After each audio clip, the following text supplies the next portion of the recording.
Good evening, ladies and gentlemen. I'd like to read the Douglas School Committee mission statement. The Douglas Public Schools offer diverse learning experiences that meet the academic, social, physical, and emotional needs of all of our students. We provide a safe, supportive, and challenging learning environment in which students may achieve academic success and personal growth. Decisions are made in the best interest of our student. Please rise for the Pledge of Allegiance. I pledge allegiance to the flag of the United States of America and to the republic for which it stands, one nation, under God, indivisible, with liberty and justice for all. Thank you so much. I'd like to have the records reflect that Julia Lagerhorn is joining us via YouTube this evening, and she is present. We have two student representatives coming up from the 6th grade, Valerie Aguilar and Harper Bryan. Can you please come up, please?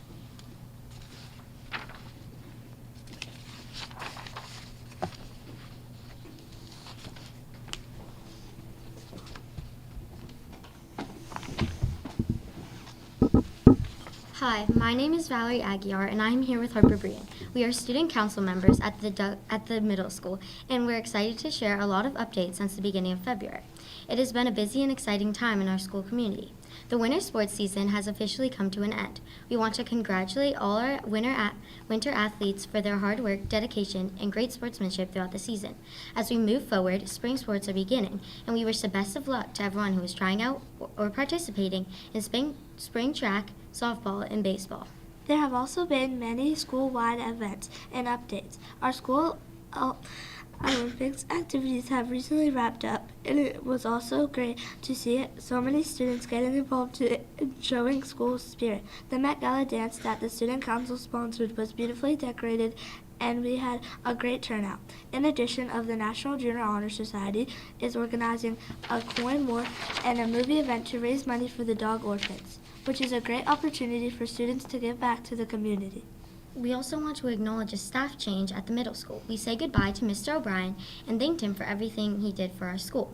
At the same time, we are excited to welcome Mr. Bishop.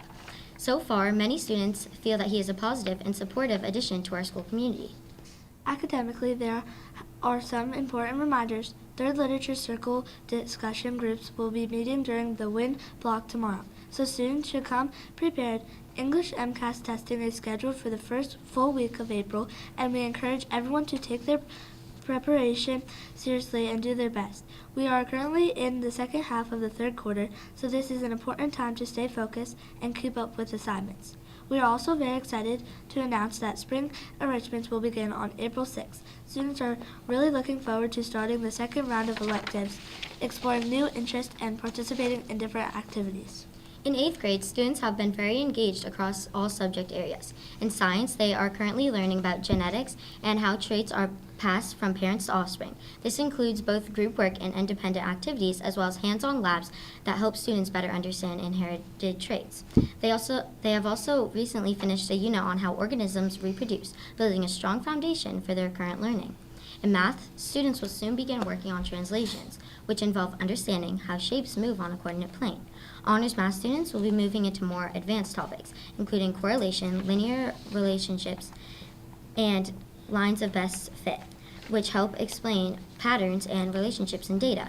In civics, students are studying the 3 branches of government and are currently focusing on the judicial branch, learning how laws are interpreted and applied. In English, students are comparing 2 non-fictional texts while also preparing for the upcoming MCAS exam through reading and writing practice. In Spanish, students are participating in Music March Madness, which is a fun and engaging way to explore music and culture while practicing language skills. In 7th grade, students are also working hard across their classes. In science, they are learning about adaptations and camouflage, exploring how living things survive and thrive in different environments. Tomorrow, they will be working with different forms of camouflage and trying to create the best camouflage to hide a butterfly in the classroom. In math, students are focusing on solving equations that include negative numbers and exponents, building important problem-solving skills. In social studies, classes are studying the geography of Europe, including countries, physical features, and how geography influences culture and history. They have a quiz on Friday that tests map reading skills.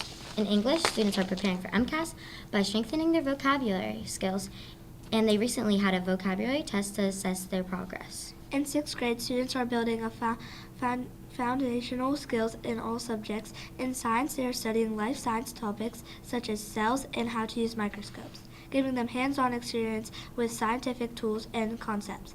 In math, students are learning about integers, including positive and negative numbers, as well as absolute value and balanced equations. In social studies, students are learning about world religion and are also working on an ancient Egypt project, where they may be creating posters or even building pyramids to demonstrate their understanding. In English, students are reading Tuck Everlasting and completing a colored packet to help prepare for MCAS, focusing on comprehension and critical thinking skills. Thank you so much for coming in tonight. Thank you again. Thank you.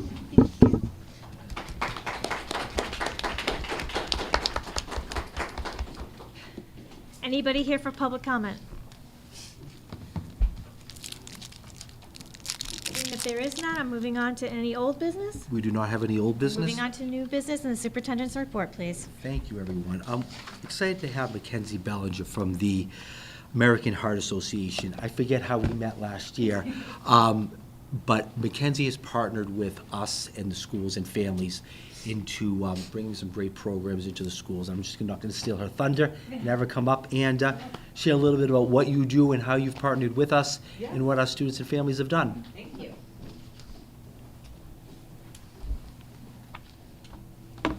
Good evening, everyone.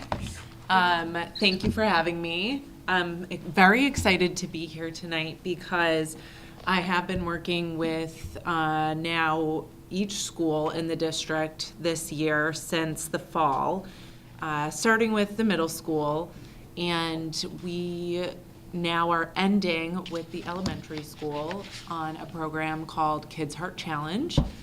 Many of you may have already heard of it because it's been coming home to you through flyers or virtual communication.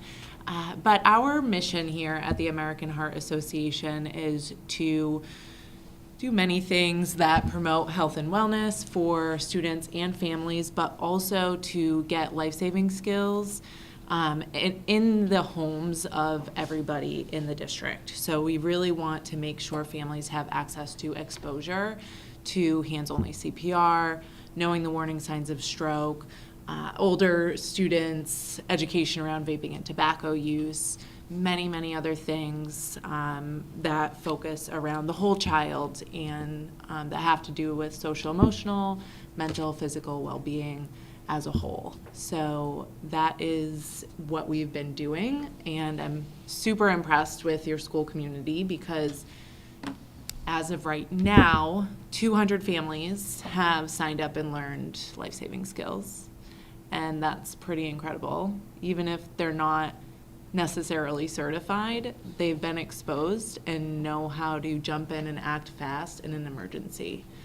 And then even more incredible, part of our mission here at the Heart Association is also to raise funds to give back in many ways. So for like advocacy around heart health and brain health, but also for better medicine, better equipment, research, helping kids and adults with, we call them special hearts, so that the students can really understand it a little bit better.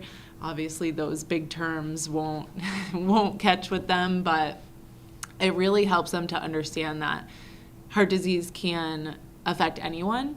And as a whole, so far the district has raised over $10,000 for the American Heart Association. And we really can't thank you enough for how much you all have done.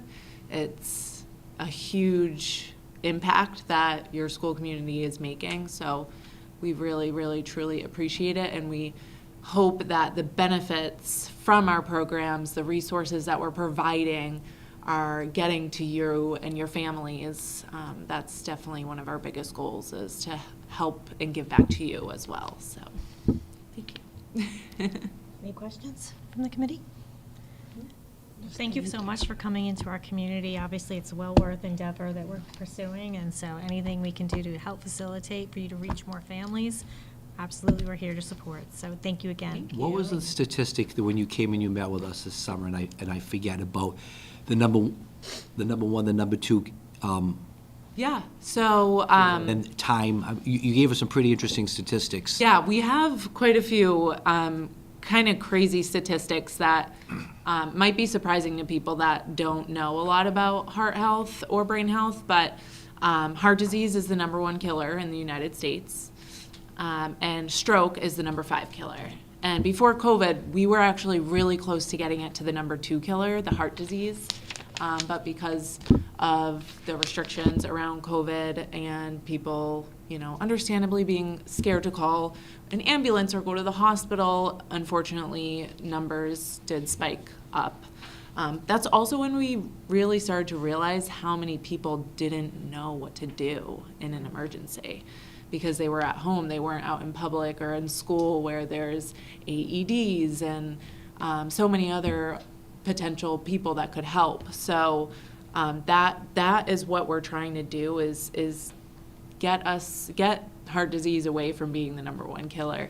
But also we want to lower the percentage of deaths outside of the hospital. So right now, 90% of people that suffer a cardiac emergency outside of the hospital don't survive. So we want to lower that percentage. We want it to be 90% do survive. So a big part of that is getting this exposure to families so that they know what to do. They don't wait. It's always better to do something than to wait for the ambulance. So Thank you. you're welcome. Thank you. Thank you so much. Thank you. And again, we have about 1,100 students, so look at 20% of our families now have that technique, as do their students, their children. And again, the ability for moms and dads or caregivers to partner with their kids after school and have the conversation and also partner with the school is tremendous. And the ability to give back, but I also know that there was some fundraising funds, which we'll get to at the end of the day, that they donated back to the school. So it was a great endeavor all around. So I just wanted to bring that to the committee and the community. All right, next on the agenda is the March 18th Superintendent's Preliminary Budget Update. I'll wait for Jake to put up on the overhead. All right, there we go. So we start with our mission statement, which we always do. It drives the work that we do, and Chairperson Warren read it at the start of the meeting. We came up with this blueprint for student success, and it's really what we prioritize: academic excellence, community partnerships, which we just saw, the well-being of all, local and global citizenship, and growth mindset. Our goal this year was to present a balanced FY27 budget that reflects our financial realities and responsibilities. And the words there are our financial realities. Unfortunately, where we've been in the past 6, 7, 8, 9 years is completely different than where we're at today. And we've had to take those financial realities into consideration as we've built a budget. It's our responsibility to present a balanced budget. This is not an easy budget. We'll get into it a little more in a few minutes, but it's our responsibility to present that budget, to present a budget that meets the needs of our students, but also making sure that it's balanced, which is something that we do need to do. I had this slide last year. I took it out, then I put it back in because I think it represents what's going on not only in Douglas, but across the Commonwealth everywhere. So what we're seeing here in Douglas reflects a statewide trend. Our expenses are growing at a greater rate than what we're getting reimbursement from the state and revenues back in. And we call it the perfect storm. We've been lucky here in the past 2 or 3 years that it really hasn't substantively impacted us like it has other communities. This year, it does have that impact on us. It's not a one-year problem. And as we've said, the revenues to most school districts have remained relatively flat over previous years, but the funding overall increase is not enough to offset that rapid growth. Local communities like Douglas, without the ability to have that commercial sector, rely 99% on that 2.5 tax base. The next slide talks about special education. Some of you remember back in FY '24 when the OSD changed their rate Can from. you do the Yeah, acronym? so Operational Services Division, they're the people who control what the percent increase is for a lot of our out-of-district placements. The typical growth was 2.5% every year. In FY '24, it went up 14%, which was about $175,000 for us here in Douglas. Then in '25, instead of keeping with that 2.5%, it went up 4.7%. Last year, it went up 3.67%, and next year, it's anticipated at 3.04%.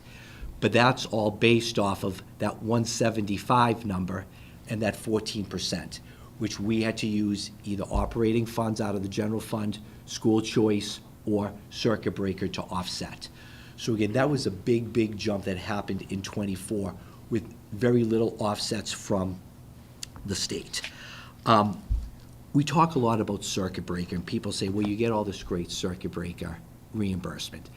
The number isn't as great as what people make it out to be. Ms. Landry gave us these numbers. The average collaborative last year was $74,000, just for just sake of discussion.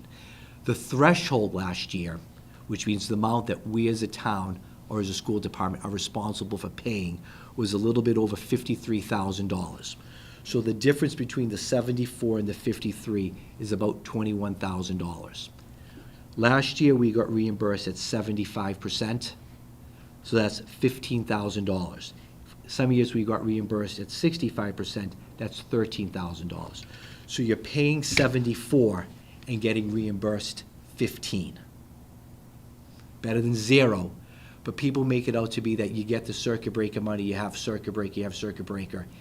It's not reimbursing us at the rate that these schools are increasing. Just really quick, for people that don't know what circuit breaker is, can you just like, the two-sentence what it is? It might be 4, but yes. So circuit breaker is, again, it's the reimbursement rate for whether students are out of district, and sometimes it can happen in district. It's a mechanism the state does to reimburse schools additional funds for sending students out of district. Like over what would be a threshold amount per Correct, student? which is the $53,000. Correct. But are we reimbursed in that actual fiscal year or the calendar year? And we're reimbursed in arrears. So what we're spending this year, we won't get reimbursed for until next year. So we might have budgeted for, let's say, 17 students when we went through the budget process last year. If all of a sudden 8 changes happened this year, we have to front the money for those 8 changes, and we won't get that reimbursement until next year. So you have to make sure you have those reserves in case things happen. Thank you. Special education transportation. Now, the town funds our special education transportation. It doesn't come out of our budget. It comes out of the town's budget, but it's all one pool of money. In Massachusetts, there is no one single approved vendor that approves all special education transportation, which is why we see these varying daily rates all over the place. As a result, vendors can set their own rates and impose increases that districts cannot afford. So one thing that legislation our state reps are trying to pass is trying to find a way to regulate transportation, both special education and in-district transportation. Now, I bring this up because if we can do that, although it doesn't hit our bottom line in the budget, if it can reduce the funds at the town level, that increases the opportunity for more funds to potentially come to the school district or to come to other departments. But we need to find a way to lower that transportation number. For those who haven't seen this, we try to put our budget, people say, where does the majority of your money go? So we try to put it in these buckets: salaries and wages, other related salary items, special education, instructional supplies, custodians, utilities, and then the famous other: athletics, audits, legals, miscellaneous. This was interesting, and Diane and I spent some time talking about this the past couple of days. This is as of today.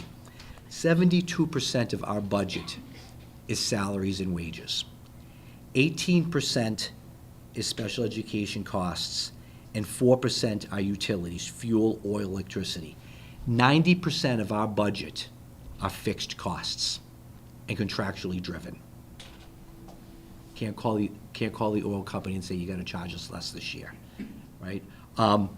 The other 5% is custodians, instructional supplies, and other materials. So the bulk of our, 95% of our budget are fixed costs. That's something people don't realize when they say, well, can't you go to find, can't you go? There really isn't too many places to find. And it's either grounds and equipment, it's instructional supplies, textbooks and licenses, or the other materials. Some of the other major budget drivers come from, again, the 18% of our budget going to special education. I want to go back and say, years ago, we started talking about all means all. And it's about all of our kids. We have a population of student that requires a different level of services in order for them to get educated, in order for us to level our playing field so that they can access the curriculum, right? And that's what we see here. So our students with special needs, our students who come here and needing a little bit extra, whether it's assistive technology, whether it's BCBA services, whatever it may be, they're entitled to that. And they need that, and we need to be able to provide that to them. But it's also a big part of the budget. So when people say, what's going on with your costs, this is a big driver of it. So if you look at the bar graph, in FY22, our actual special education budget was $2.3 million. In 23, it was 2.6. In 24, it was 2.3. Then in 25, it jumped up to 2.8. This year, we're projected at $3 million, and next year, we're looking at $3.5 million. So just from FY24 to FY27, we've seen over a $1.2 million increase in what it's costing to educate our students. It's a 50% increase over 5 years, okay? Some of that's driven by unanticipated move-ins, some changes that have happened. We've also seen our out-of-district numbers double from 10 kids to 20 students. I've said this number 100 times. When I started here, we had 3 students in our sub-separate programs at the primary school, up to 12, okay? We have students coming into the district with greater needs, and we have to find a way to educate them, and there's a cost associated with that. Can I just pause you for a Yeah, minute? absolutely. Because if I was at home and I didn't know this as much as I do, it's not like all these increase in 10 kids or all these total 20 kids are all in the high school or all in the middle school or all in the elementary. They are spread out, and we don't have enough of them in each age bracket to even build in-district programming for them. So, great point. So it starts at 3.5 and it goes to 22. So we're responsible for 3.5 to 22. And, you know, we'll talk about cohorts for a little bit for people who are watching at home. You want students who, let's pick the elementary school, to have a cohort of students. You don't want to have a student isolated all day long, one-to-one with a teacher. So you try to build those cohorts where kids have 2, 3, 4 peers that they're in classes together, and then they go out and they be mainstream. There are times, though, that you can't find that cohort, and then you have to send a child elsewhere to be educated, because they should be with peers. They should be interacting with kids. They should be talking to people, not just one-on-one with a teacher all day long. But that's a great point. This variance chart is interesting, and again, one of our drivers. We budgeted in FY25 $2.2 million. We ended the year at 2.8. That's a $623,000 delta. That's as a result of students moving in, changes of placements, kids needing more things that came up over the course of the year. That 623, we had to find from somewhere. We didn't budget for it. That came out of circuit breaker, it came out of school choice, and it came out of the general fund. Same thing happened again in 26. We budgeted $2.5 million. And again, as a result of changes of placements, kids moving into the district, accommodations needed, students needing services, devices, whatever it may be, we're actually looking at being closer to that 3 million mark, which is about a $475,000 delta. Again, that money had to come from somewhere. The only three buckets are school choice, revolving, and circuit breaker. If you look at how we get money, there's two main ways we do it. One is through our Chapter 70 funding and an increase in our appropriation from the town. We've seen our increases from the town, and we'll get to it in a little bit, go from 1.5% to 4%. 6 years ago, that 1.5% represented about a $215,000 increase. This year, we're over $600,000. Town's tripled what they've contributed to the school department in 6 years.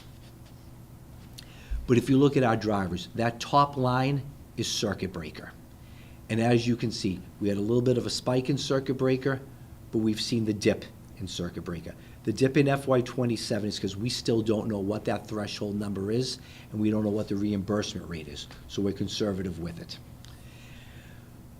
The middle line, or the red line if you're watching and you can see it, is our school choice. We've seen a decline in school choice. In FY22, we had 138 kids. This year, we're at 81 kids. We have less students choicing in. We also have less students choicing out. We were at 62, we're at 49. Not the same ratio, but again, enrollment's going down everywhere. And then the other way is through our grants. And again, we can see that relatively flat. That spike was some of our ESSER funds. But again, you can see our grants are going flat. So we see our costs increasing, but the way that we're getting money to offset our budget is either declining or flat. And again, I showed this at our last meeting, but these are our two big buckets. These are our two revolving accounts, school choice and circuit breaker. If you can see school choice, in FY23, we had a fund balance at the beginning of the year of over $2 million. In 24, 2.2. In 25, 2.2. Last year, to offset some of the costs, we were at 1.5, and we're looking at starting next year at $700,000. I know the want, the desire of some people is to drain that down to zero. If you drain that down to zero and anything happens over the school year, and something's going to happen, there's no way to fund it. If we're at zero, the only way to pay a bill is either to go back to the town for additional money and have a special town meeting, or lay teachers off in the middle of the year. Those are the only two ways to get the funds. We need to make sure we have reserves in case something happens. It could be something breaking, it could be something getting stuck on a drain, it could be a rooftop unit going, it could be an unanticipated bill, could be anything that happens. We need to have that money in reserve in case something happens. And then for circuit breaker, you can see we've been relatively consistent. $700,000 in 23, $400,000 in 24, $600,000 in 25. In FY26, we had a projection of 270, and next year preliminarily we're looking at $446,000. Again, we want to make sure that we keep a balance there. Last year, in order to do the offsets, we drained circuit breaker down to zero, and then at the end of the year, we were able to reclassify some things and bring that back up to the $270,000. But again, we want to make sure we leave a little bit in circuit breaker in case anything happens. And you'll see that in the next slide. So since March 4th of, I would say last year, of this month, the changes that you'll see represent a change in $754,000 that we've been able to reduce the budget. We said we were going to continue doing line item analysis, and we did that for about $11,000. We found out and then had to offset the budget due to an increase in special education tuition, $68,000. We were able to reduce facilities by $28,000. We eliminated 12 teaching positions, which we'll talk about momentarily, at $674,000. We have an open position not being filled at $29,000, and then a retiree position not being filled at $66,000. We felt comfortable releasing about $50,000 more in circuit breaker, but at the same time, we also found out we lost $55,000 in our Title I funding. So in a matter of 2 weeks, we saw a swing of about $120,000. And we didn't lose that Title I funding because we did anything It wrong. was because of the formula the- came from the federal government, correct. So in a matter of 2 to 3 weeks, we saw a swing of $125,000 that we didn't anticipate, which is why draining those funds down to zero and not having anything there is very problematic. So again, where are we at this point? We've been able to reduce the budget, as you saw in the previous slide, $754,000, and we're still at a $762,072 delta to close our budget. All right? Line item analysis to go through and sharpen the pencil again is gonna get us maybe a couple $1,000s. We're going to be able to go back and maybe release some additional funds in circuit breaker and school choice, but not enough to lower that substantively. We are in aggressive discussions with the town to have them help us offset that $762,000. What that number is, we're still working on. I've had great conversations with Mr. Wojak, and I applaud him for wanting to help out the town. He's partnered with the Board of Selectmen and the Finance Committee. They understand where we're in. Ms. Landry and I will be going and doing this exact presentation to the Finance Committee on Tuesday night at 7 o'clock.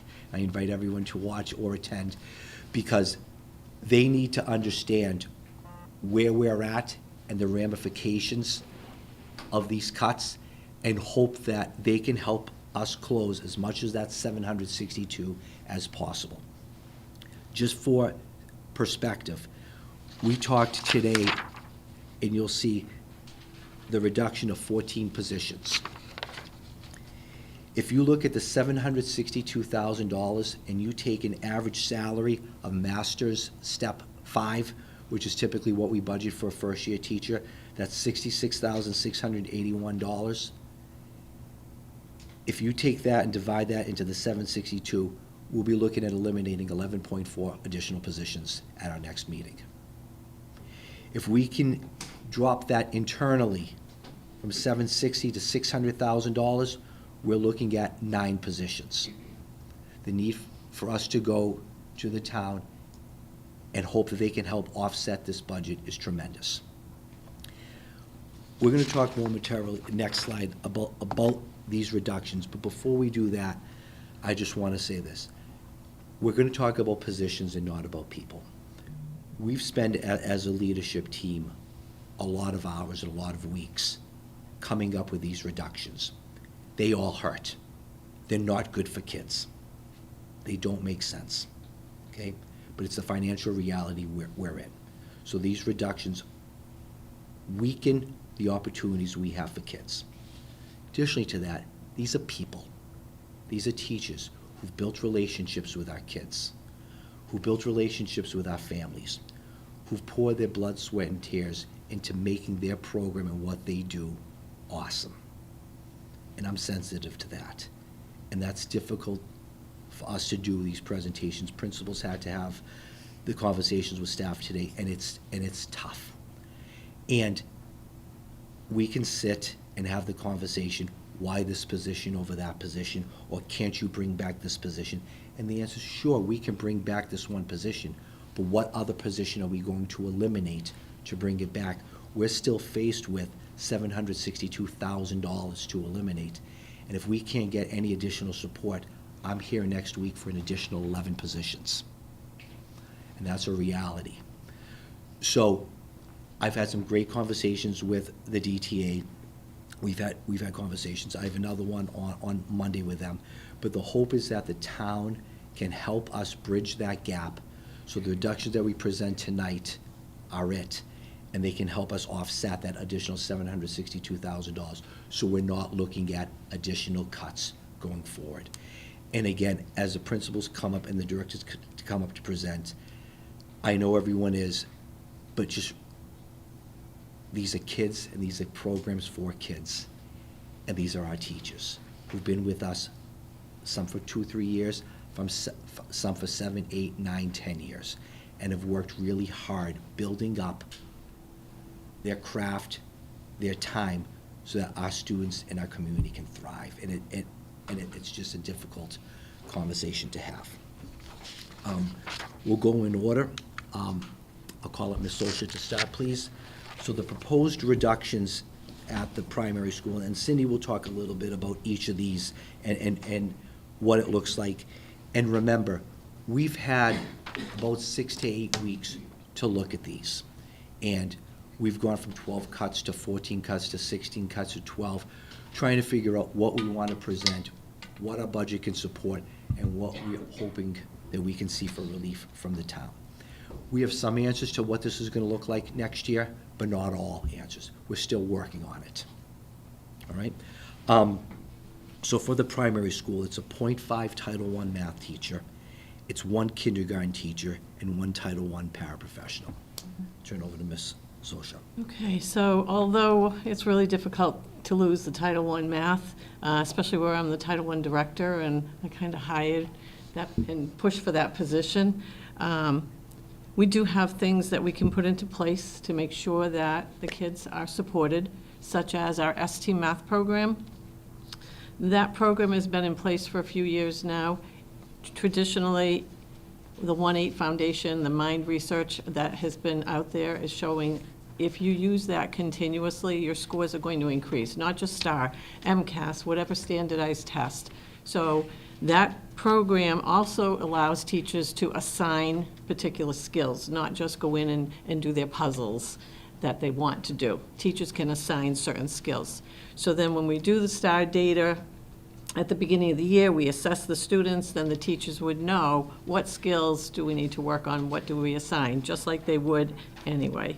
They'll also be identifying the math weaknesses for their ISSPs, the student support plans, to differentiate, basically, in their classrooms. We're also thinking of revisiting some of the past PD that we've had. We've had some great PD in math from Boxcars and One-Eyed Jacks on using manipulatives, using hands-on, and pushing that a little bit more for kids, because that's where the ST Math is. It's all visual, it's all hands-on. So go back and look at that. Go Math also has a reteaching strategy in there for teachers to use. And so right now they wouldn't be using it because they were having the Title I teacher do that piece. So they could incorporate that now into their classroom as well. And when they do their small groups, maybe that group would do the reteaching strategy. They also offer a WAGGLE program, which is another support program for kids to use. So there are some resources there that we haven't used yet, and we can. So not ideal, but it will work. And I feel like confident about we're not going to leave somebody behind. Any questions on that one before I go on? These are not easy for those listening at home and those who are in attendance. These are not easy cuts because these are humans, right? And you take care of our kiddos. You support our kiddos. The primary school is the building block, the foundation for all of our kids. And if they're not getting that, this is a hard one. At the primary school, these are really hard. Just the Title I and a kindergarten teacher, because I believe small classrooms, and I think most of us do feel small classrooms are needed at the primary school. So that's all I have. Anybody else got any comments? Thank you, Cindy. All right, the kindergarten position will be going from 5 classes to 4, and I think it was right around COVID time we added that 5th class in there to lower the class size. So class sizes have varied in the last couple of years from 14 to 16, and they would change to about 18 or 19, depending upon enrollment. Right now, it looks like it would be about 18 or 19. They would still have their paraprofessional in the classroom. And again, I think we can meet the needs of the kids doing it this way. I'm not gonna lie, I love having the 5 sections and the small numbers, but it's just not possible. So. And then the Title I para. The Title I para for the math is a push-in situation. They don't pull kids out of the room, they push in to give support in the classroom. So that will fall on the paras that we have to help and support those kids in the classroom. And again, it's the small group. It's taking kids one-to-one on the side in the morning, drilling some of those math facts and number sense things, and it's all that hands-on. So it's going to really rely on that support from the teacher, individualized instruction, and small group. Any questions from the school committee? Thank you, Ms. Social. Thank you, Ms. Social. At the elementary school, it is a Title 1.5 math because they share the position, 2 Title I paras, 1 special education teacher, and 1.5 10-month administrative assistant.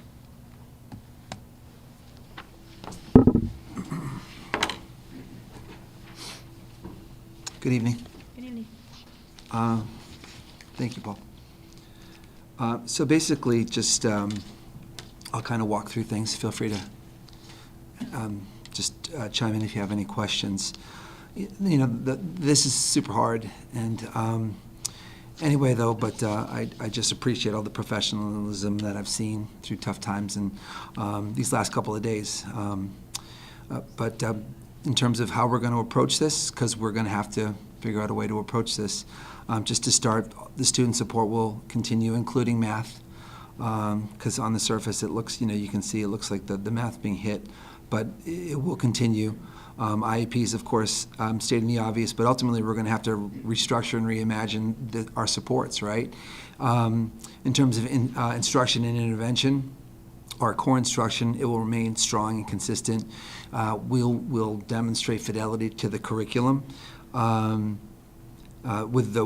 Fortunately, we have our WIN remediation blocks that have been a really a great addition to the schedule. The teachers really like it. It allows us to do a lot of supplemental work, a lot of the small group work. So that will continue to be our primary intervention structure and time during the day. Our CPTs, right? We will continue to use data to drive student support's decisions. So we're lucky to have that time every week for teams to dive into the data. And then we're going to have to share responsibility for the targeted interventions.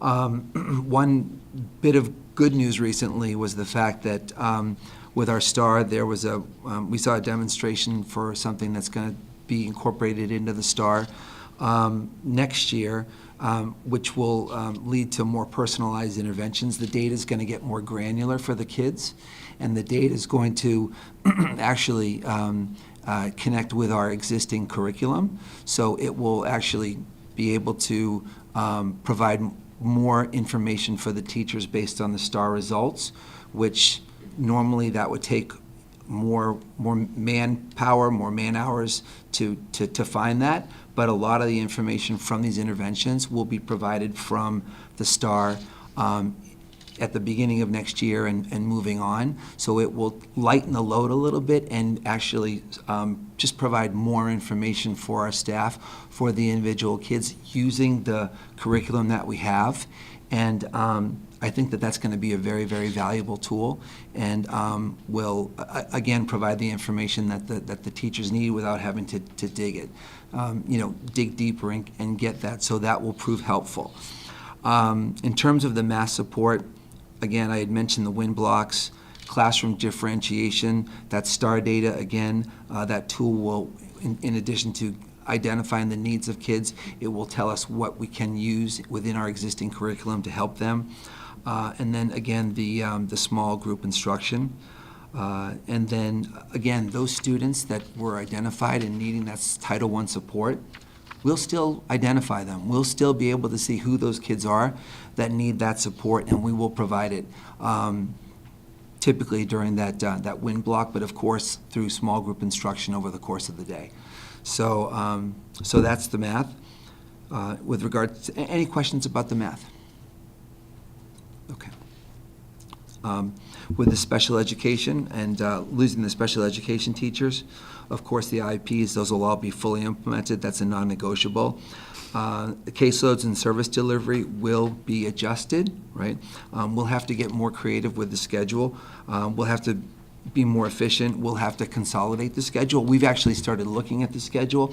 We've started looking at the caseloads. We're thinking about class placement for next year. So in terms of timing, we can kind of see what we can do in terms of distribution of kids throughout classes, placement, those kind of things that will allow us to be more efficient with the schedule. And so as a result of that, we'll be able to use our special education teachers and be able to allocate their service delivery and be more efficient. So we've been able to have 5, now we'll have 4 servicing those classrooms. Let's see. A quick Of course, yes. question. So is there going to be any programmatic changes in the elementary school? No.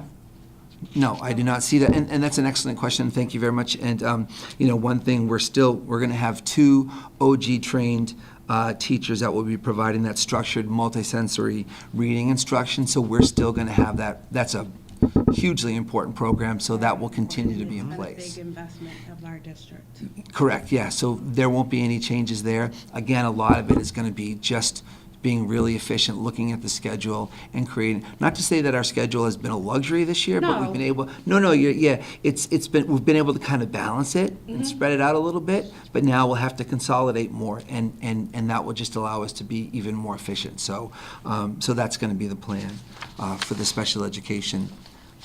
Any questions about that? Any more questions? As far as the operations and the office support, we're going to have to streamline and prioritize that, right? And so we're going to continue to, the office is really kind of the heart of the school, right? Where the front line of defense and everything, and I'm very lucky I'm there throughout much of the day. I see how it operates. It's going to be more work for myself, Mrs. St. Pierre, Mrs. Sullivan will all be, but we're all right there. We're the office staff, so we will continue to run that office. But I'll give you an example. A lot of adjustments have been made, and we've been very fortunate in terms of trying to be more efficient. So an example is our attendance tracking this year. That's one thing that that's those systems that we've been building and working on, and we'll continue to do so, will allow us to be more efficient next year. So we can have, by being more efficient, we can have fewer people doing the same, providing the same services, providing the same information, the same level of communication. So any questions about the office?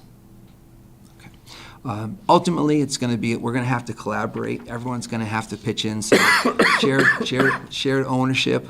We're going to continue to use data and just prioritize and be more efficient. Again, now as we look at the schedule, the timing, we've got a nice runway to figure out how we can make the most efficient schedule, because that dictates often how the school runs, how it works. Working collaboratively with Mrs. Buck and the special ed department so that we create a super efficient schedule that works for everybody. That's going to have a huge impact on next year. As you know, the schedule often dictates, the year. So it's going to be more important than ever that we create a really, really good schedule. And that's it. Any questions? Any questions? Thank you. Thank you so much. Thank you. Mr. Bishop? So for the middle school, we're looking at 2 reductions. One would be the .5 administrative assistant, and the other is the middle school STEM teacher. Good evening. Good evening. Good evening. It's nice to meet you all officially. I haven't had a chance, but we'll get to know each other, I'm sure, over the next 4 months, and we certainly wish the incoming principal all the best when she starts in July. This isn't the first time I've faced reductions in staff over my lengthy career, and it's always painful. And as the superintendent alluded to, it is people. We are impacting people's lives, the teachers, the .5 secretary, who's a terrific woman. So it does impact us. I'm confident that the team at DMS will take the necessary steps, and I will be there for it, to ensure that all students receive the best possible education in the upcoming school year and beyond. To date, our team has developed a tentative schedule that will work, that will continue. We will continue to tweak it as necessary. I think we got a good handle on where the staffing it will be for the 269 students that will be walking through our door come the fall semester. The schedule reflects our true desire to maintain an appropriate teacher-student ratio. I think that's essential, that we don't overpopulate, and we take every strategy we can to minimize class size, because as we know, research is pretty clear that the more students we put in front of a teacher, the less effective it can become quickly. We're trying to do this well. We're striving to afford every student growth in not only aspects, in all aspects of academic and social support. You know, not only, particularly at the middle school, the academics are important, but there's a great deal of social growth that goes on in this time frame. I haven't worked in middle school education in 30-plus years, and I forgot about the challenges of dealing with middle school students. They are different, okay? It's a great growth time. As you know, I've been on the ground here 3 weeks. I don't know your names. I don't know many of the staff names. And sometimes I get home and I'm not sure who I am. But it's a reality that I've enjoyed every step of it. You have a great community here. The kids in the school are tremendous to be with. The staff is exceptional. So I'm looking forward to the next 3.5 months with this, and I'm going to do everything in my power to ensure. As far as the actual staff cuts, as the elementary principal alluded to, one of the primary functions for our part-time, not part-time, our half-time secretarial position is looking at the attendance, and attendance, all research will show you, if they're not in school with us, obviously not going to learn. So, and I've spoken to several students already. I've called them in individually. I look at the attendance rate every day. I look at and I'll call them in and say, what's the story? I've been on the phone with a few parents already, for only having been here, a couple of weeks. The STEM position, a lot of that is going to be assumed by the science and math. Obviously, the technology department, I believe the kids are probably more adept at technology than I will ever become. So we're going to be counting on them to continue their growth pretty much independently in that area. And with that, the numbers are good. Our schedule is done pretty much for next year. We worked on that pretty exclusively. The numbers support, I think, solid class sizes. They're larger. We can't deny that they're not going to be somewhat larger, but we have a cap on them, and we've put in 3 positions, not positions, but sections where a para will oversee some additional support for students where I don't want to go over 30 in any classroom. That's just, especially in the unified arts, that's just any class. So we certainly, that's our threshold of pain, and we're not going to hit that threshold. So how close are we to that threshold? in the unified arts, we're probably going to be at 30 in a couple of grades, because our 6th going into 7th class is rather large. I believe it's 103, which is pretty sizable, where the incoming class is going to be at 74. The 6th grade coming up is 64. So we go from 64 in the 6th grade. Next year, we're going to have 103 in the 7th grade, and we're going to have a nice round number of 90 in the 8th grade. So, there are little disparities in the birth rates in those years, so we have to accommodate effectively and efficiently as But best we those can. 30s are not in the core academic No, classes. they are not. Our core academics, so thank you, Dr. Villar. No, our core academics, we've tried to hold at best, we're really not, we're in the 20s, mid-20s, probably 26 would probably be our tops in any of those at best. Okay, and that will probably be in the 7th grade, as it turns out, because we have so many 7th graders next year. Anything else I can, and again, I may not have answered all your questions. Just pick up the phone and give me a call. If I don't have the answer tonight, I will get it for you relatively soon. Do we have para support in that 7th grade year? We do. So every grade level still has a para in every grade level. We maintain that going forward. And again, giving the middle school team a little bit of grace. We've done this work behind, Bill's 3 weeks in, Jackie's been helping out. We've done a lot of this work behind the scenes, but we really needed the help of staff to be able to do it, and staff just found out on Monday. So a lot of this work that Mr. Bishop and his team has put together We did behind the scenes, but we've been working on now collaboratively for Tuesday and Wednesday. We need some more time to finish going through it. It's been 2 days since our counseling department has had the ability to sit with Mr. Bishop and Jackie and work through it. But the numbers in our core academics, because we haven't eliminated any of our core academic, so it's still 4 per grade level in 6, 7, and 8. So the numbers that you see this year is what you see next year. Where the spike's going to be is going to be in the enrichments and in the electives, mostly in that 7th grade due to the size. If I could just add one extra word, I've worked with a lot of co-workers in my years. Mrs. Sullivan is probably one of the best administrators and tireless workers that I've had the pleasure, and I mean that sincerely, of working with. I look forward to coming in and seeing her every day. She's a great, great individual to work with. Thank you. Can I ask Yeah, go ahead. Sorry. And it might kind of be in the realm of what you just Yep. said, which is that it needs to be looked at more for next year, but I think a big question at home is gonna be, with the reduction of STEM in next year's schedule, what does that look like on a day-to-day basis? Are you still exploring that as far as the kids' schedule? Does that just mean a complete reduction of, so they only have art, health, and music as their 3? As their 3 specials, and again, I'll try to speak for Mr. Bishop. In some of the grade levels, it'll be a 3-person rotation, but we're also looking at how can we add and be creative in adding a 4th Okay. rotation for kids. Is that accurate, Mr. Bishop? We are. Okay. I mean, we've got we need a tentative. I wanted to have something tentative to tell you this evening, okay? This is an etched in stone. It will be, as I said, it's going to be tweaked to meet the needs of, who knows what can happen, you know? We might get a bunch of students school choicing in, because other districts are going to have this same issue. So maybe people are going to look to move, but I don't know. I can't speak to that at this time.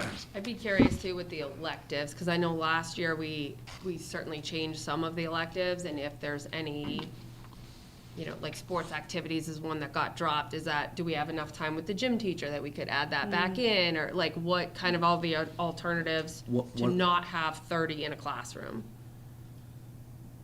I don't know if that's going to be a reality, to not in some grades have 30 in some of the specials, especially in the 7th grade. I don't know if that's going to be a reality, but I know that in talking to teachers, talking to Mr. Bishop, the counseling department, I know they're looking at seeing what else they can do for the enrichments and maybe changing some of those, but I don't want to be disingenuous and say that we're going to find a way to lower that back into that mid-20s, 22, 23, 24. We're looking at in that 7th grade, that 30 number, and then potentially in 6th and 8th, depending on how kids are scheduled, in that mid-20 number for specials and enrichments. Great, thank you. Thank you. So much. Are we doing an interest survey? I'm sure they are, but like interest survey with the kids in terms of, you said that they're trying to look and see what they can do with some of those. Do you mean they're looking to try to see if they can have? I'll let Bill get a little bit more information. The enrichments over the past 4 years have been on a roller coaster of a ride. All different things. All different things. And teachers have wanted to change some things. We've wanted to change some things. Things happen.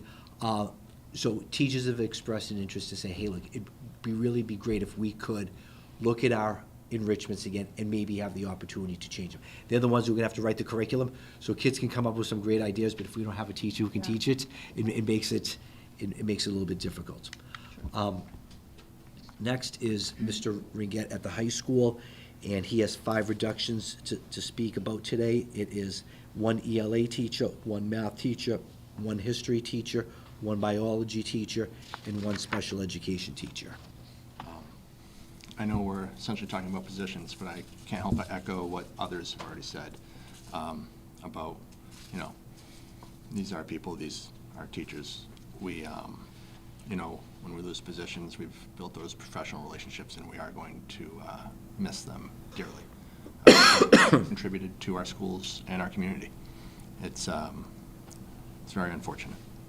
My list is a little out of order than that, so I apologize, but for the math position, our impact is going to essentially reduce our offerings, essentially. So typically we run 4 offerings of, let's say, Algebra 1, Geometry, and Algebra 2, 2 in the college prep section, 2 in the honors section.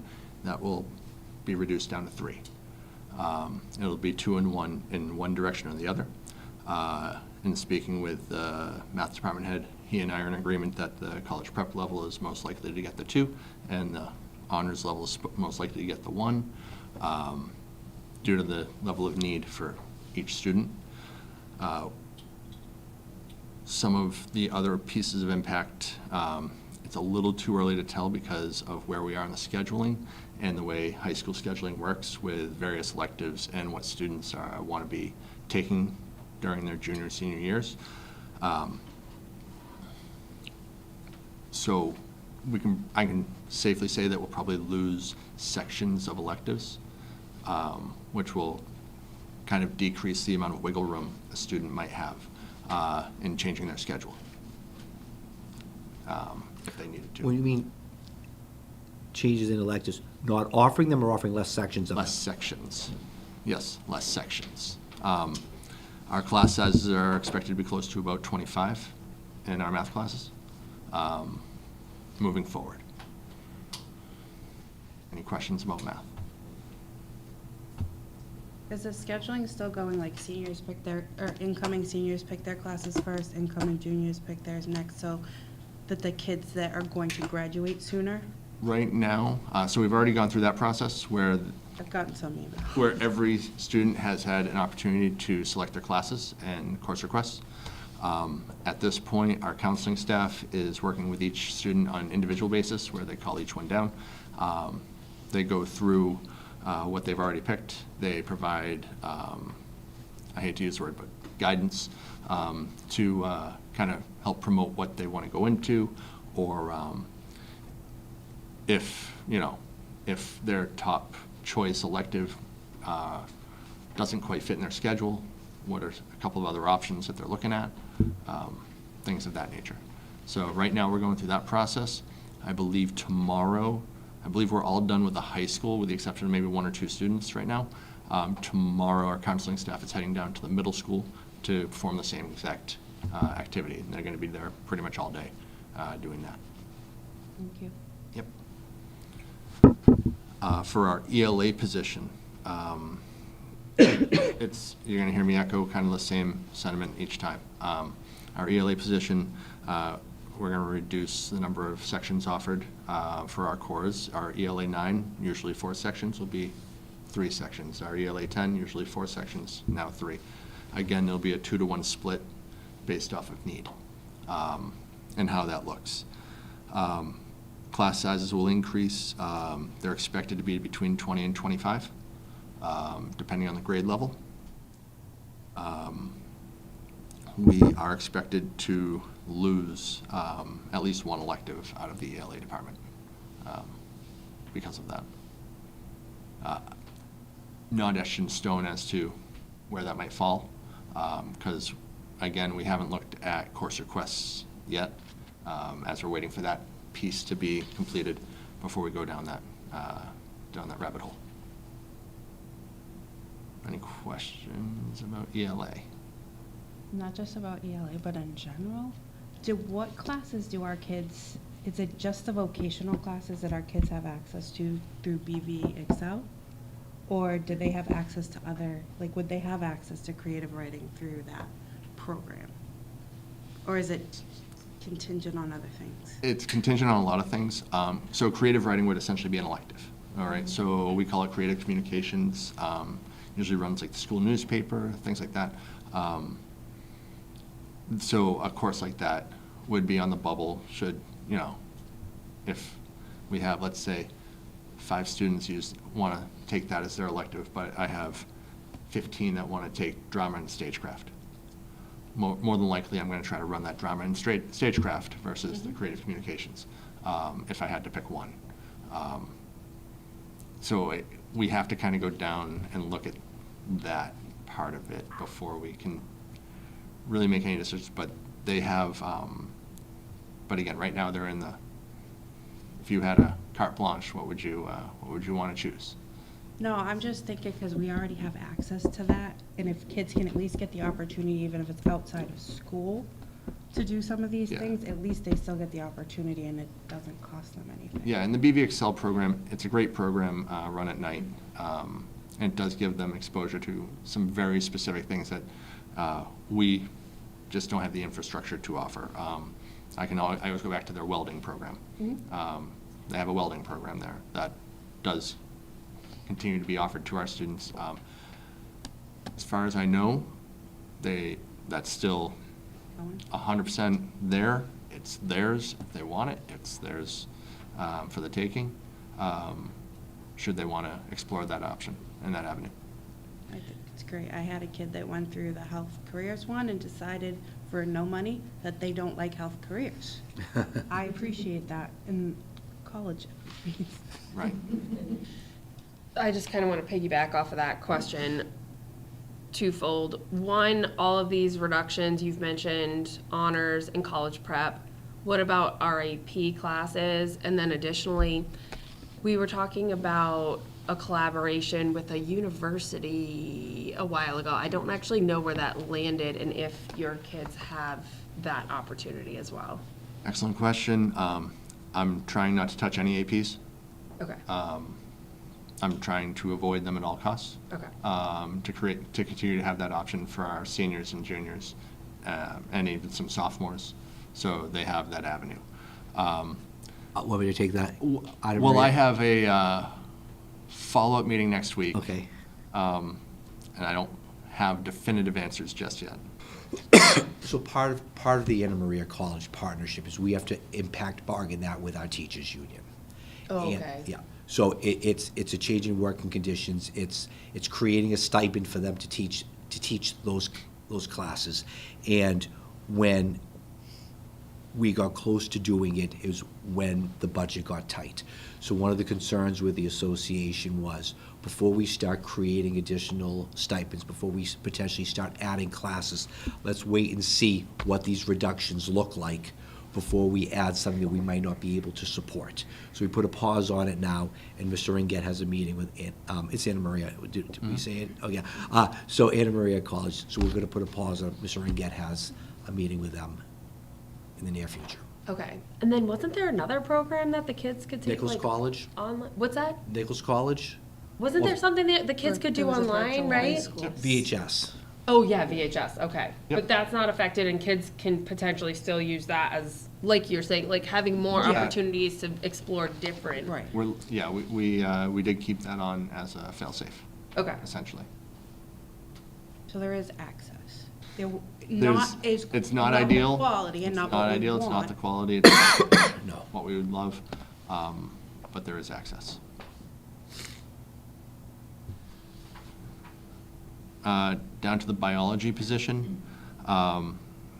So biology sections, again, from 4 to 3, a 2-to-1 ratio depending on need, essentially. I can say that this is going to have more of a domino effect across chemistry and physics potentially, because our electives will have to be sourced to the other teachers, and each teacher will probably have to pick up additional electives in order to fill that void that we will be missing. Classes such as anatomy and physiology, forensics, zoology, those types of classes that we have, we're looking to make sure that hopefully we can still offer them at some level, in some way, whether it be a half-year course or full-year course. And we're looking to potentially, again, divvy out the responsibilities amongst the rest of the department in order to make it work for our students. Class sizes for them are expected to be close to that 20 to 25 range. Again,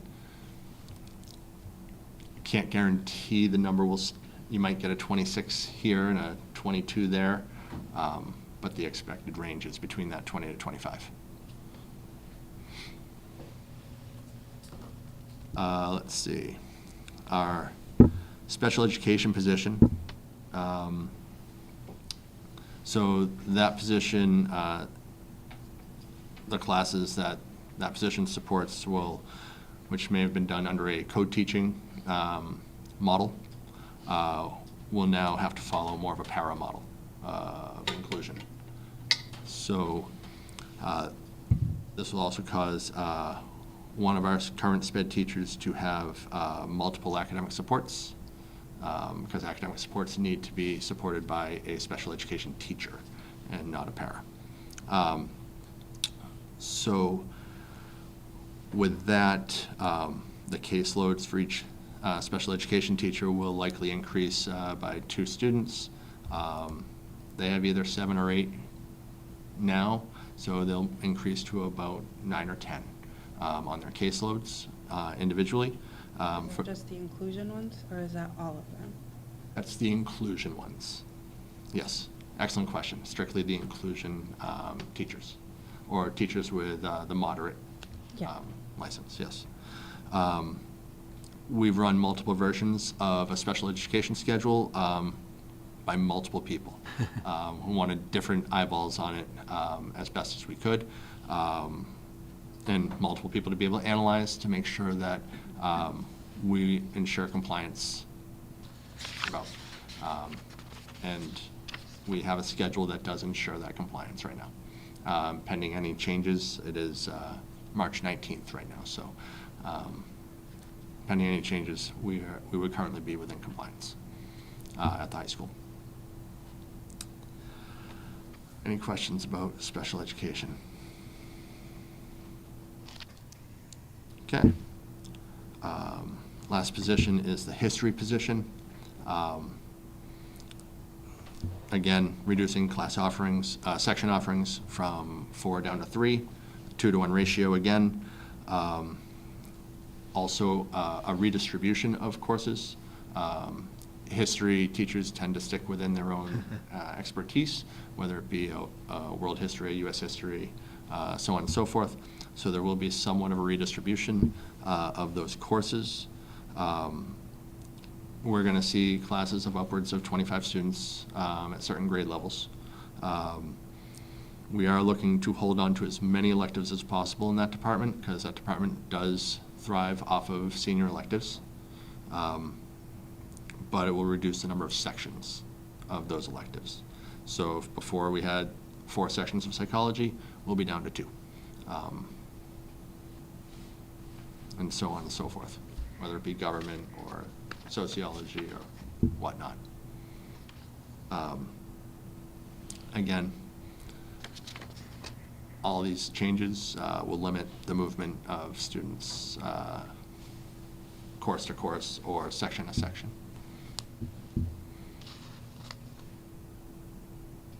Any questions? Thank you, Mr. Ringet. Thank you. Thank you. And then Ms. Buck will come up and speak about the administrative assistant .5 position. I just want to recognize, like everybody else has done before me, that not only are these difficult decisions that principals and directors have had to have, these are people that have worked really hard, and it's important to recognize that, and it's not as a result of that. And the work they've done has brought us to where we are right now in the district, and I'm proud to be able to say that. With the budget for FY27, the part-time special education clerk position will be removed, and the position's roles and responsibilities will shift to the administrative assistant who's full-time, and some of the administrative assistant's existing duties will be reassigned to the 2 coordinators and myself. Any questions? So, I'm just concerned. Are we currently compliant as of today? We are. As of right now, we are compliant, which is a test to the team. Right. I'm just highly concerned that, I mean, all these positions are important. All these positions are valuable. Every single one of them are. But we have had a really tough 5 years. And we've had constant compliance issues. We've had constant things that we've had to deal with. And this could be a very expensive thing if it wasn't compliant. And I'm just gravely concerned that taking this away, no matter how well we've put processes in place, no matter what we have processes, but we need people to run them. And if we screw this up, or we make a mistake on this, even if it's a timeline thing, and not even if, a timeline thing's important, it's the law. We miss that, then we're paying admin time to catch it up. Then we're getting behind on something else. And I'm gravely concerned that this could negatively impact us with legal fees, all kinds of stuff, never mind trust, that we've worked so hard to build up. I'm nervous for us to say that we don't need, we're not saying we don't need this, we're trying to say what we can live without. I'm terrified for us to take this away and for all the work that we've done to go away. So all of the positions have an impact. They all do. You know, across the board. And some of them are monetary, some of them may not be monetary right away. But the history of this position is what a lot of people forget or don't realize how it came into existence and why it came into existence. For several years, we were compliant, and we ran in a compliance system with one administrative assistant, one director of special education, and either one or two coordinators. In the FY23 school year, the compliance issues started, as did the PRS complaints. In the FY24 school year, we received a letter from the Department of Education that said a portion of our 240 grant was going to have to be used to help us get back into compliance. And it was up to the district to decide how we were going to use that one-time fund for 1 year to do it. We could have done professional development, we could have brought in a consultant, we could have brought in per diem work, we could have done dozens of things to do it. At that time, the administration thought, let's see if we can go out and hire a part-time clerk, a .5. And we did that for the FY25 school year. At the conclusion of the FY25 school year, the funding from the grant went away, so we were fully funded for the 240 grant, and we could go back to, and we made the decision at that time to fund that position through our general fund operating accounts. We are back into compliance, but again, you go back and you look where we were in FY19, 20, 21, 22. We have the same staff, two coordinators, a director of special education, and one admin assistant. Our caseload for kids, it's about the same, slightly lower, but we're there. We have the processes back in place. If you go out and you look at area school districts in the valley, there's fluctuating numbers as to how many support staff they have per number of students on IEPs. Where we're there with 1.5, we're on the lower end. So there are people with much higher ratios. With one person in that office, our ratios are pretty much consistent with what's being done in the valley. I hear your concerns, and I echo them. The question is, what other teacher do we cut if we're going to bring back an additional position? And that's the problem with all, not the problem, but that's the concern with all of these. When we start having discussions like this, we sat and we looked at these reductions. And I'm still concerned about if we're not able to close the 763 from the town, we're looking at 11 or 12 additional positions above and beyond that. Compliance is important. If you don't get compliant in a PRS complaint, you have to do that. Same thing happens with attendance. If kids aren't coming to school and we're losing the administrative assistant at the elementary and the middle school, if we can't track that and principals and the current admin assistants can't stay on top of that, we have kids not coming to school, and that causes a domino effect, which could end up being financial in some ways if you're looking at placements or changes in placements. But I agree with you 100%. I think what people forget, and I'm not saying you forget it, but I think what we all have to remember is that office doesn't just deal with special education. It deals with civil rights, it deals with all kinds of things. And we told the Department of Ed that we were confident that we could continue on and we could be compliant with what we have. What happens when we're not? And we pulled that position. The position was only funded by the department for 1 year. So the expectation from the department was just to fund it for 1 year. The expectation from the, let me take that back. The expectation from the Department of Education was for us to come up with a solution to the problem, which could have been a whole host of things. If the department wanted us to continue with that position or with that path that we chose, they either would have withheld the 240 funding or told us in a mandate, which I don't know if they could, that you have to continue doing it. We received our tiered focus monitoring, did I get the acronym right? And it's been closed out. So once it's closed out, it's closed out. They can't expect you to keep on doing what you're doing. I'm confident. They can expect us to change. They can expect us to make sure we have the things that we need. And we have another one coming up next year. But yeah. Group B. A, Yeah. C, Group, yeah, we Group A something and Group like B that. next year. B. B, okay. Civil rights, bullying. I mean, do we think we'll be compliant without this position? Or do we think we're compliant as a result of this position? I can say that it will be difficult for the department to maintain what we have been able to build towards these last couple years, but we will definitely do our best. And that's just where I'll put my concern.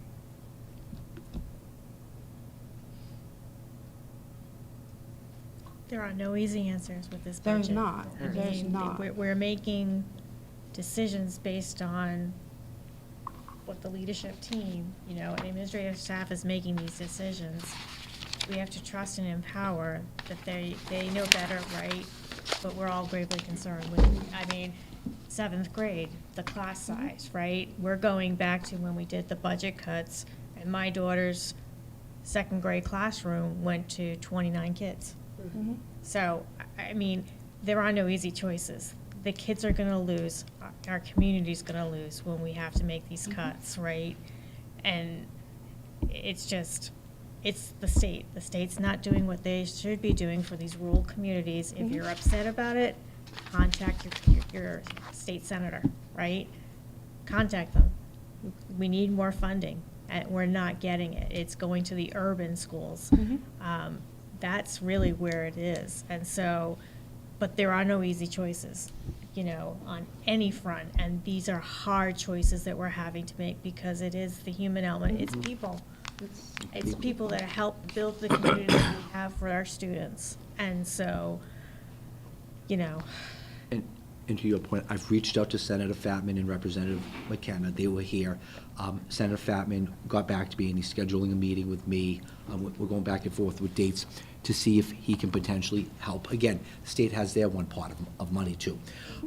Funding rural aid would be huge.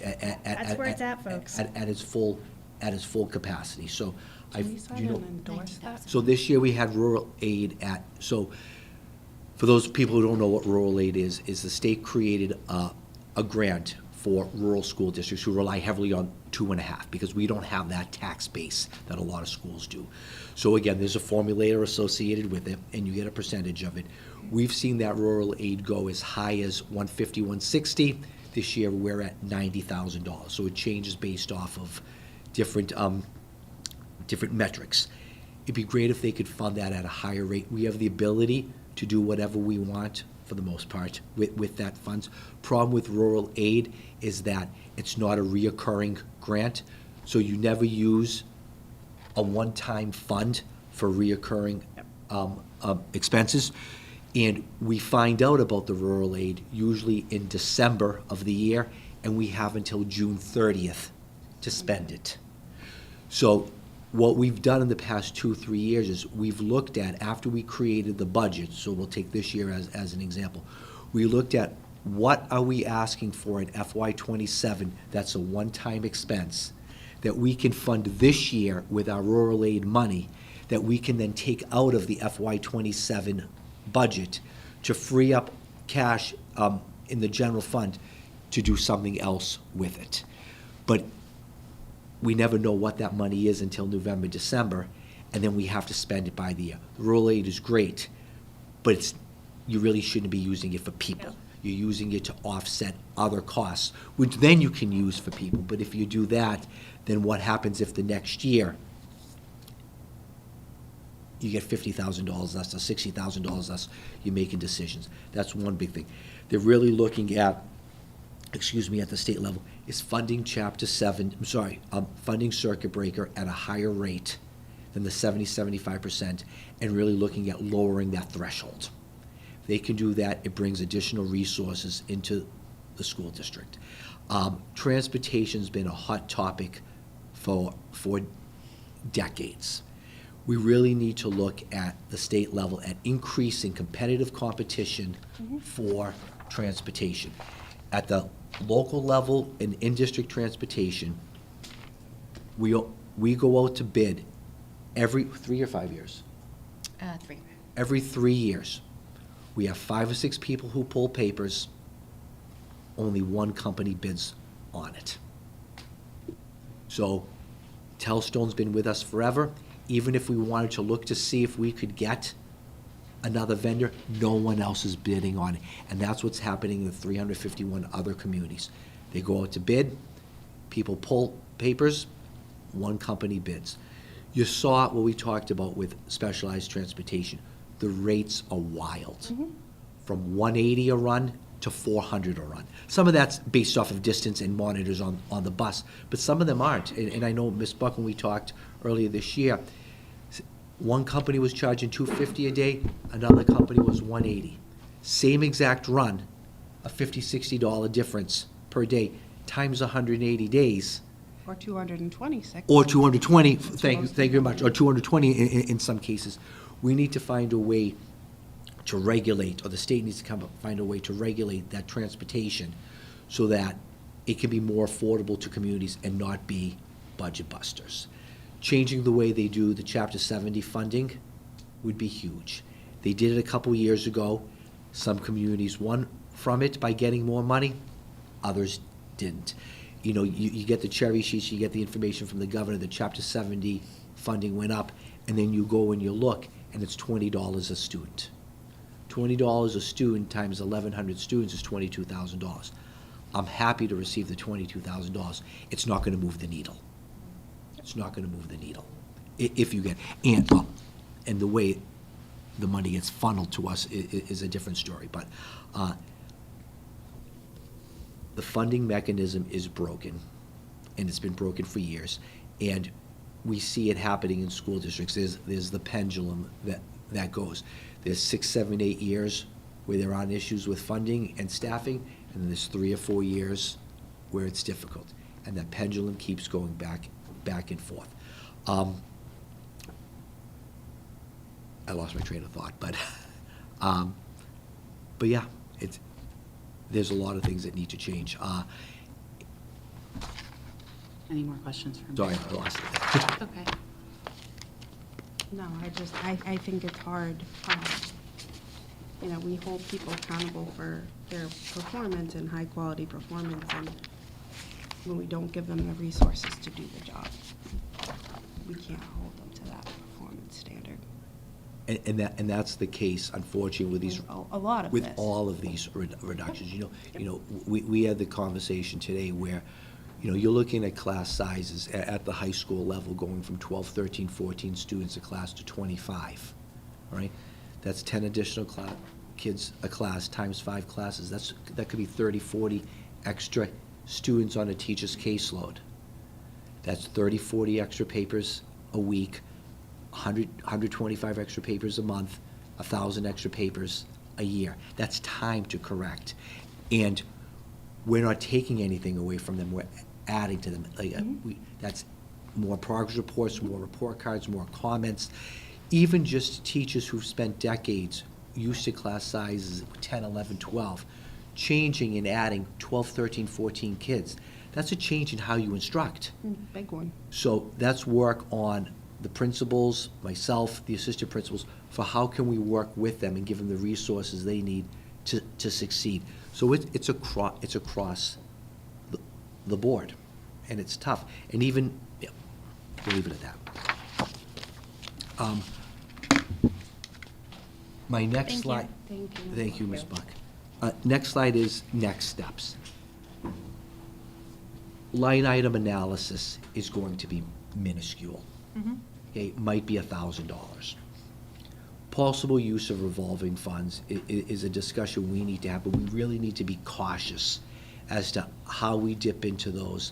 And again, not that it happens every 2 weeks, it's $125,000, but we just saw in 2 to 3 weeks a change in our budget of $125,000. The town has already agreed to help support us. We're looking to see how much more they can help support us to close that 763 gap. And that's really where the focus is going to be between now and our public hearing on the 8th. Unfortunately, if we can't get those resources, the last place, and always the last place to go, is additional staff reductions. And that number scares me, because as I said, you could be looking at anywhere from 8 to 12 teachers. And, you know, Ms. Moran talked about, right now, all of our grade levels, K to 8, have 4 teachers per grade level, which helps us maintain that class size of 20 to 30. 20 to 25, I'm sorry. Dropping down to 3 is catastrophic, especially in the lower grades, okay? If you're looking at eliminations at the high school, you're looking at eliminating programs, full programs. Really hoping not to do that. And the weight of what the committee has shared in a few weeks, what the community has shared, is not lost on us. But we have to find a way to close the gap. By law, we have to present a balanced budget. We can't be in the red. So we have to come to zero. And we have to do that also thinking forward without draining our reserves to zero. Because if anything happens next year, it's either asking for a special town meeting, which we don't have the ability to do, the Board of Selectmen would have to do that, or we're looking at laying off teachers halfway through the year, which is not a position I want to be in, or any of us want to be in. Finance Committee meeting is on Tuesday, which I'll do a version of this presentation to them. It's important for them to see what these impacts are. Mr. Wojcik wasn't in yesterday or the day before due to illness. I don't know if he was in today. I'm going to try to get on a Board of Selectmen agenda to do the same exact presentation for them prior to our public hearing. And then we have our public hearing on the 8th, and then our annual town meeting on May 4th. And those are our next steps. As I did the previous 2 presentations, I sent something out, I think on Thursday, to the community highlighting everything. For those who didn't watch today or are watching it, are curious because they couldn't take notes, I'll be sending out a similar email tomorrow to everyone, highlighting the 14 positions, highlighting where our reductions have coming from and what we still need to do. And that'll go out tomorrow to everyone. Any questions? I had been asked by somebody at the public hearing, can people ask us questions and engage in back and forth about the budget, or can they just look at it? So at the public hearing, if I have my information correct, which I'm gonna double check, what I'll do is I'll present, and then people have the opportunity to come up and ask questions. Correct. Okay. So what I would prefer to do, if the committee is amenable to, is allow me to do my full presentation, so everyone has all the information out, then at the end, open it up to questions from the community. We're probably gonna move it to the auditorium just in case. Because what I don't want to see happen is take capacity in here and have us have to cancel. That already happened in a community on the North Shore last week where they ran out of space and had to cancel the meeting. So just to be safe, we'll move it to the auditorium so we're not running into capacity issues here. Then I'll do my presentation, and then people have the ability to ask questions. We'll have the ability to answer questions. Then at the end, we'll be looking for a motion for the committee to vote on a bottom line number. Does that answer the question? It does. Okay. I hope whoever's watching heard that. Okay.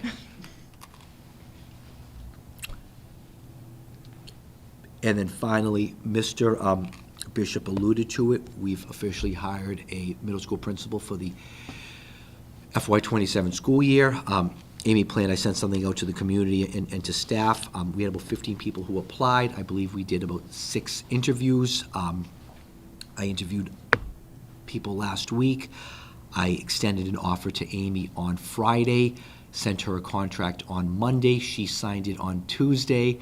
So we're thrilled to have her on board at an upcoming school committee meeting. I wanted to come in and do her paperwork and her fingerprints. I want to give her the opportunity to speak to her community and do that. And we'll have her come in and meet with the school committee at an upcoming meeting.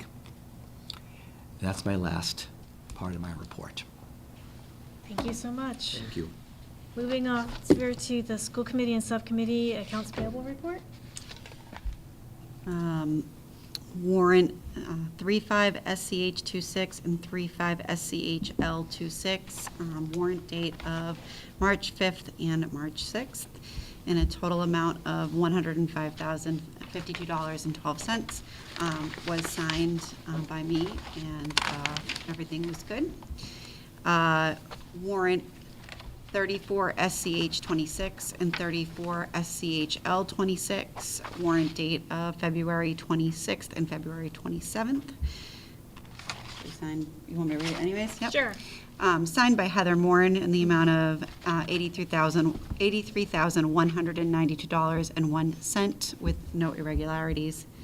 And the final warrant is 33 SCH 26 HS 2608 with a warrant date of February 19th, 2026, signed by Rebecca DeMarco, myself, in the amount of $140,959.37 with no irregularities. Awesome. Moving on to the consent agenda and reviewing the March 4th meeting minutes.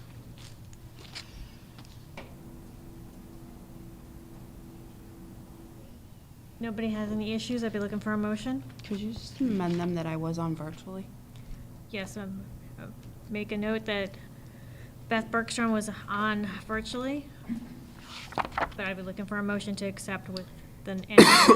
Motion to accept. Motion to accept made by Becky, seconded by? Meg. Seconded by Meg. All those in favor? Aye. Anyone opposed? Anyone abstaining? Moving on to the next is the 2026-2027 school calendar year. All right, so we're at that time of the school committee agenda where we're looking at our start and end dates and approval of the calendar for the 26-27 school year. As we looked last year, at our last meeting, we changed our start dates so we wouldn't go deep into the school year. As we're looking now, the 14th is a half-day early release, and, I'm sorry, I take that back. The 14th is the last day, and if we have snow days, the last date would be the 22nd. So I'm glad we did push up the start of the school year. One thing Ms. Socia pointed out, I can't believe we've never had it there, Cindy already left, is we never had the first day for preschool or kindergarten on the calendar. So. So Cindy's like, can we add it? I'm like, sure. So we added the first day of preschool and kindergarten to the calendar. But this is the 26-27 school year, as we've always done.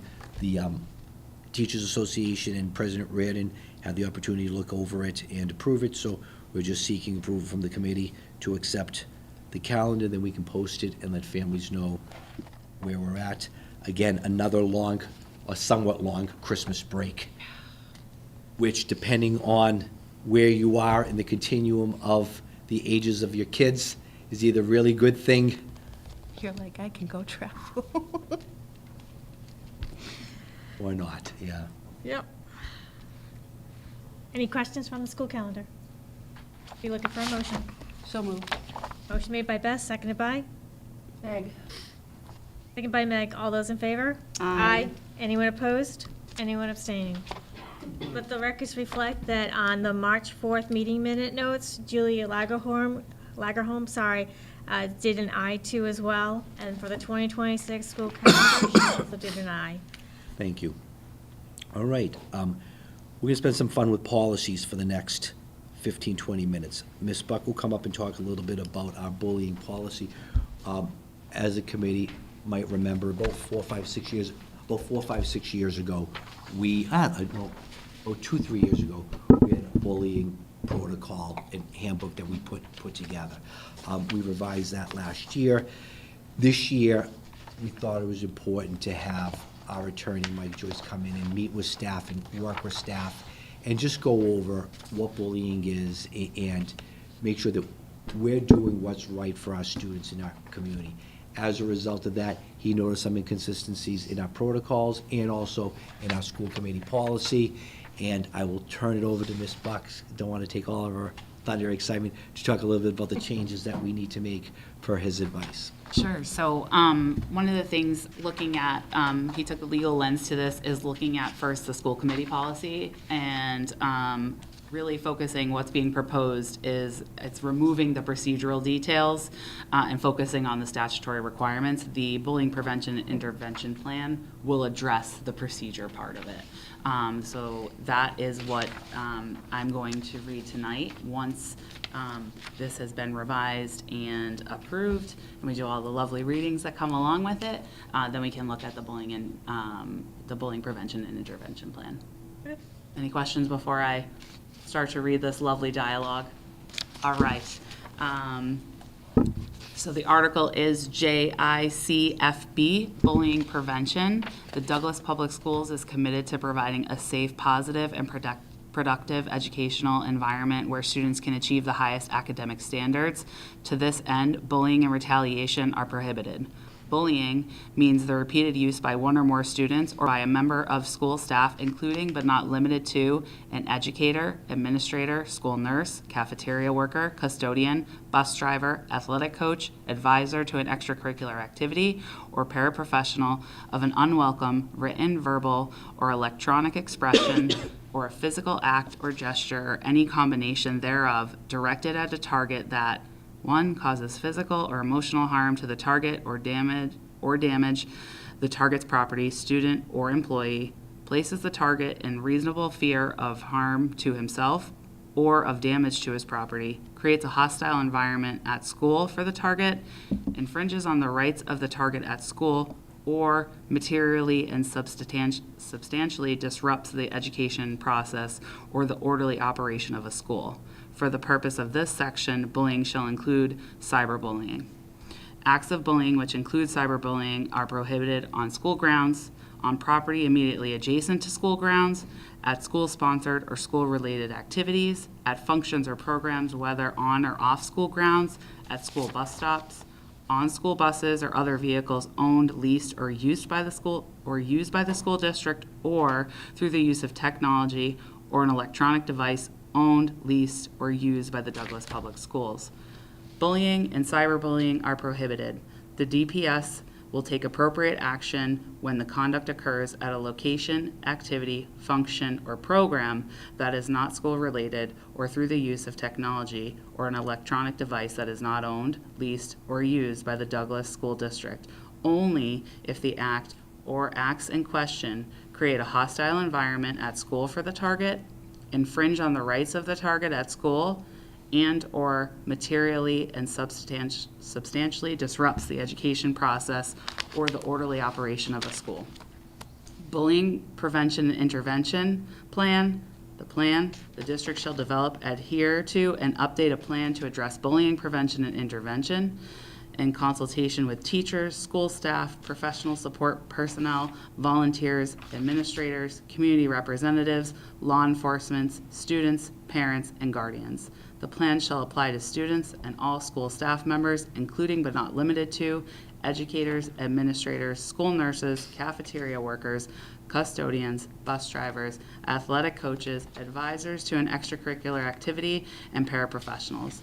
The consultation shall include, but not be limited to, notice and a public comment period. The plan shall be updated at least biannually. The principal in each building or their designee is responsible for the implementation and oversight of the plan within his or her school. And then it lists the references, the legal references, and the laws.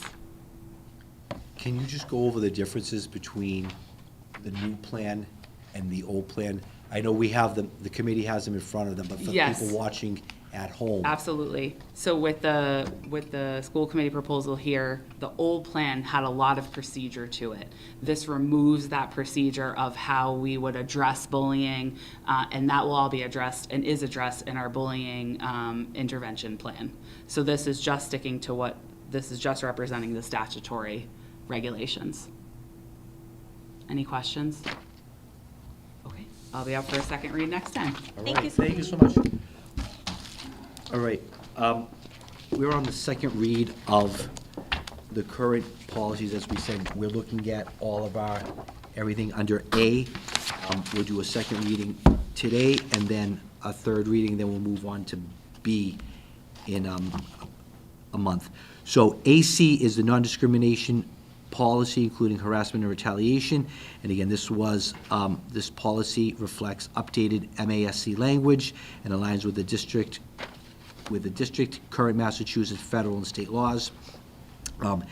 The ACR is new, and again, it establishes formal procedures for responding to reports and complaints of discrimination, harassment, and retaliation. We have ACAB. The proposed revision to this policy updates the district sexual harassment policy to align with current federal Title IX regulations and laws. ACE is the non-discrimination on the basis of disability, and this would consider a technical language update, modernizing terminology that needs to be done. ADC is the tobacco products on school premises prohibited, and again, it's more robust and reflects the current health concerns and the differences that we have seen over the past few years with how tobacco products are consumed. ADDA is background checks. The FY22 policy is streamlined and reorganized in a more regulation-driven version of the 2014 policy. ADDAR, the Corey policy, and again, it includes several operational requirements that were missing from the shorter version: when Corey checks can be run, access control requirements, rules on when to access Corey for hiring, questioning subjects about Corey, adverse decision process, and secondary dissemination logs. And those are the substantive changes. Any questions on them? All right. And we'll come back next week or in a month for the third read. Thank you so much. Moving on to the business and operations report. Thank you. Easy one this evening. The first that I would be looking for a motion for would be reclassification number 7. What this is doing is taking already expended dues and memberships in PD and reclassing it from the general fund to the grant. That would be to the teacher quality grant in the amount of $1,500. So moved. Beth makes the motion, seconded by? Meg. Becky, got it first for you. Meg, we'll do the next one. All those in favor? Aye. Anyone opposed? Anyone abstain? Let the record reflect that Julia Lagerholm also said aye too as well. Thank you. And then, good news, what we always like to see, end the night on an upbeat. We have 2 donations that I'll be looking for acceptance. The first is for $200 from the American Heart Association. So it was wonderful to hear about all the hard work that the schools have done. So I would be looking for a motion to accept the donation that the American Heart Association has been made to the primary school, and this would be used at the discretion of the primary school principal. Looking for a motion? Motion to approve. Becky makes the motion, seconded by? Meg. Second by Meg. All those in favor? Aye. Let the record also reflect that Julia Lagerholm said aye too as well. And the final is an $800 donation from the Douglas Music Boosters. This money is to be used directly for their participation in the 2026 Great East Festival. That is happening in April, I believe. Motion to approve? Becky makes the motion, seconded by? Beth. Seconded by Beth. All those in favor? Aye. Anyone opposed? Anyone abstain? Let the record reflect that Julia Lagerholm also said aye. Thank you, that's all I had this evening. Awesome. Any other topics not anticipated? Not at this time. I move to adjourn. Well, hang on. Okay. I just want to do a friendly reminder for folks that on April 8th is our FY27 public, open public hearing. We're going to be in the high school auditorium to accommodate you. So please come, have your questions ready to go. Let us do our presentation, and then we'll entertain your questions and comments. So looking forward to seeing you at 6:30 on April 8th. And I'd be looking for a motion again. So moved. Motion made by Beth, seconded by? Meg. Seconded by Meg. All those in favor? Aye. Anyone opposed? Anyone abstain? Let the record also reflect that Julia Lagerholm said aye too as well, for us to go home for the night. Thank you so much, everybody. Have a Thank you, wonderful everyone. evening. Thank you.